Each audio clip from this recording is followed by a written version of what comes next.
আসসালামু আলাইকুম ভিউয়ার্স, কেমন আছেন সবাই? আমি নাজমুল হাসান। আজ অনেক দিন পর আপনাদের সামনে নতুন আরেকটা ভিডিও নিয়ে আসলাম।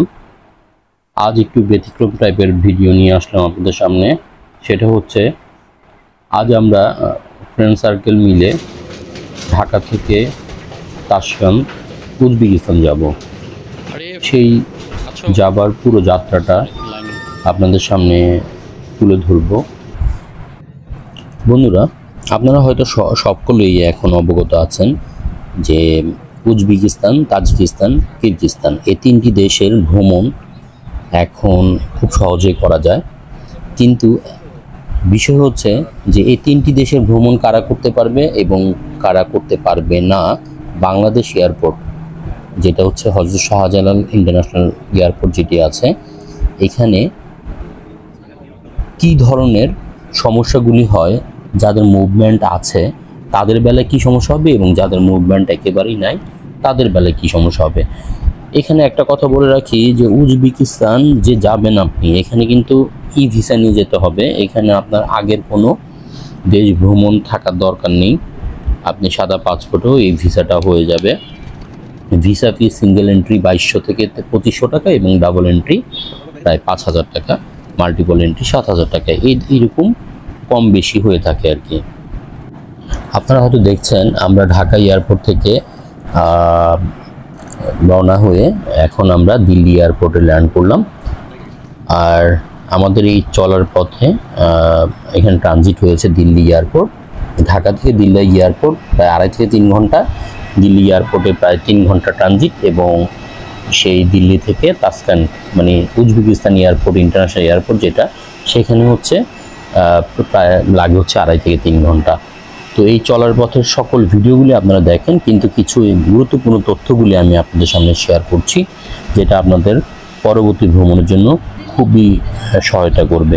তো এখন আমি আমার দেশের কথাই বলি। আমার বাংলাদেশ এয়ারপোর্টে যেটা আমাদের সমস্যা হয়েছিল, যে শুধুমাত্র আপনি ভিসা পেয়েছেন, খালি পাসপোর্ট, ব্ল্যাঙ্ক পাসপোর্ট, অথবা আগের একটা দেশ ভ্রমণ আছে, যেমন ধরেন না হয়তো ইন্ডিয়া ভ্রমণ করেছেন, তো আপনার জন্য কি কি সমস্যা হতে পারে। আপনি যেতে পারবেন কিন্তু কিছু সমস্যা হবে। যেমন আমাদের সাথে কি হয়েছিল, আমরা 6 জনের একটা টিম গিয়েছিলাম। তো আমরা 6 জনের মধ্যে আমাদের 5 জনের মুভমেন্ট আছে। মুভমেন্ট বলতে হচ্ছে এর আগে অনেক দেশের ভিসা আমাদের আছে এবং আমরা অনেক দেশ ভ্রমণ করেছি। তো তাদের বেলায় কি করেছে, সেই পাসপোর্টগুলি নিয়ে ওইখানে ইমিগ্রেশন পুলিশ তাদের রুমে নিয়ে গেছে। রুমে নিয়ে আমাদের সাথে কথা বলেছে। তো আমাদের প্রায় 10 মিনিটের মতো কথা বলে আমাদের পাসপোর্ট আমাদেরকে ব্যাক করে আমাদের ইমিগ্রেশন সিল দিয়ে দিয়েছে। আমরা ইমিগ্রেশন পার হয়েছি।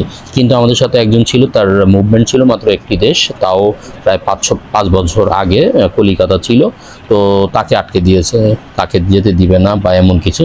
তো 1.5 ঘন্টা পাসপোর্টটা আটকে রেখেছে এবং তাকে কিছু জিজ্ঞাসাবাদ করেছে, কোত্থেকে আসছেন, কি করেন, এখন বর্তমানে কি করছেন, পড়াশোনা কি, এই ডিটেলস অনেক কিছুই জিজ্ঞাসা করেছে। আর যেটা আমি ছিলাম সাথে, আমি সবগুলি কথাই শুনেছি। আপনারা হয়তো দেখছেন আমরা দিল্লি এয়ারপোর্টে, এখন দিল্লি এয়ারপোর্টে আমরা আছি। আমাদের প্রায় 3.25 ঘন্টা লেগেছে ঢাকা থেকে দিল্লি এয়ারপোর্টে।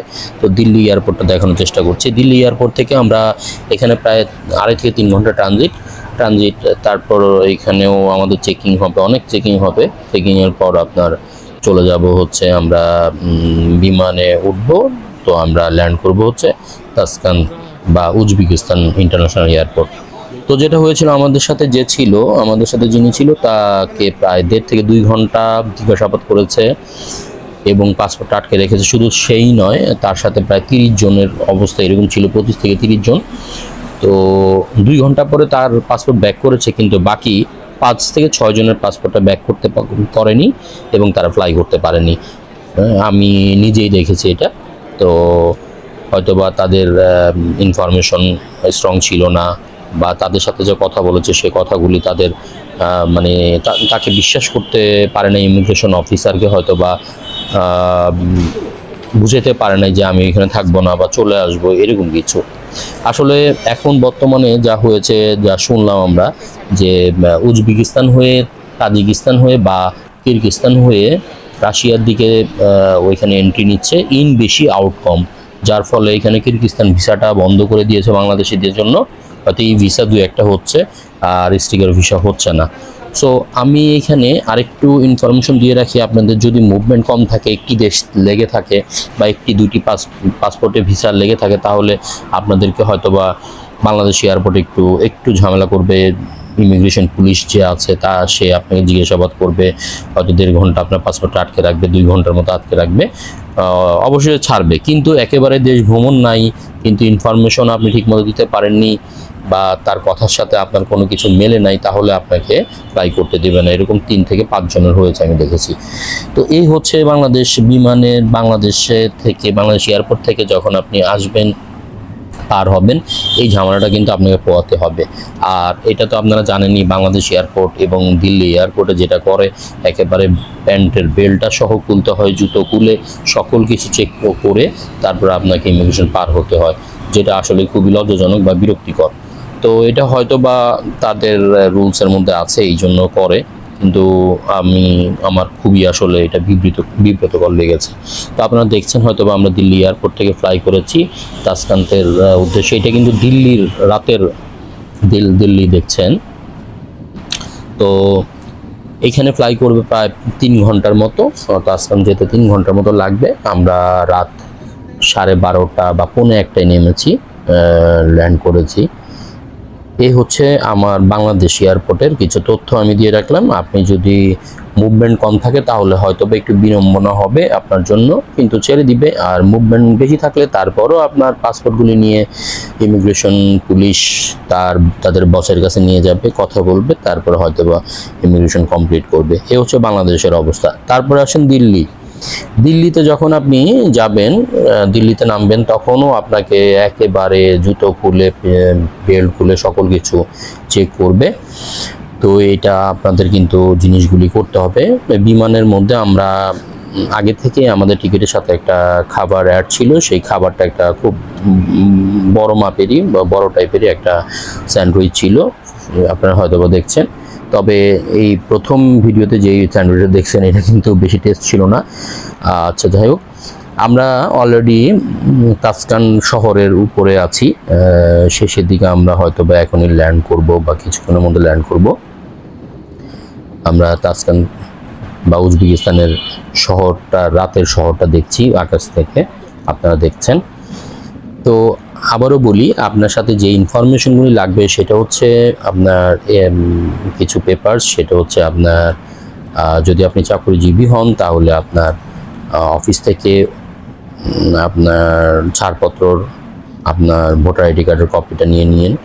আর আপনার কিন্তু যে ভিসা যে হয়েছে, ওই ভিসার কয়েকটা কপি করে নিয়ে নেবেন, কারণ এটা যেতে প্রত্যেকটা এয়ারপোর্টের ইমিগ্রেশনই কিন্তু এটা দেখবে, এই ভিসাটা বাংলাদেশ, দিল্লি, তাসকান্ত আবার আসার সময় ওই ভিসাটাই কিন্তু আপনাকে শো করতে হবে, যেটাকে ইলেকট্রনিক ভিসা বা ভিসা, এটা তো পেপার ওয়াইজ থাকবে। ওই পেপারটা আপনাকে কয়েকটা কপি করে রেখে দিয়েন আপনি। এই হচ্ছে আমাদের আসলে মোটামুটি যতটা পেরেছি আপনাদের সামনে প্রথম এপিসোডে তুলে ধরার চেষ্টা করেছি। পরবর্তীতে আরও ভিডিও আসতেছে। আমরা এই তাসকান্ত এবং উজবেকিস্তান এবং তাজিকিস্তান এই 2টা দেশেই গিয়েছি এবং এটা টোটালটার আমরা তুলে ধরার চেষ্টা করব আপনাদের সামনে। আমার সাথেই থাকুন, আমি আরও নতুন ভিডিও নিয়ে আপনাদের সাথে কথা বলবো। বন্ধুরা, তাসকান্ত উজবেকিস্তান যেটা ইন্টারন্যাশনাল এয়ারপোর্ট, সেখানে আমরা ল্যান্ড করেছি। তাদের শাটল বাসে উঠে আমরা চলে যাব ইমিগ্রেশনে। রাত প্রায় 1টা। আমরা ঠিক এই ইমিগ্রেশন পার হয়ে আমরা ভিডিওটা শেষ করব। আজ আপনাদের আর বিরক্ত করব না। আগামী পর্বে আপনারা দেখবেন হোটেল থেকে শুরু করে যাবতীয় যতগুলো ভিডিও আমরা করেছি বা করতে পেরেছি আপনাদের সুবিধার জন্য, পরবর্তীতে আপনাদের ভ্রমণের জন্য সকল কিছু তুলে ধরার চেষ্টা করব। তো বন্ধুরা, আজ এই পর্যন্তই। আমাদের সাথেই থাকুন, পরবর্তী ভিডিওগুলি দেখার চেষ্টা করুন। যদি কোনো কিছু জানার থাকে অবশ্যই কমেন্টস করুন। ধন্যবাদ সবাইকে, ভালো থাকবেন। আসসালামু আলাইকুম।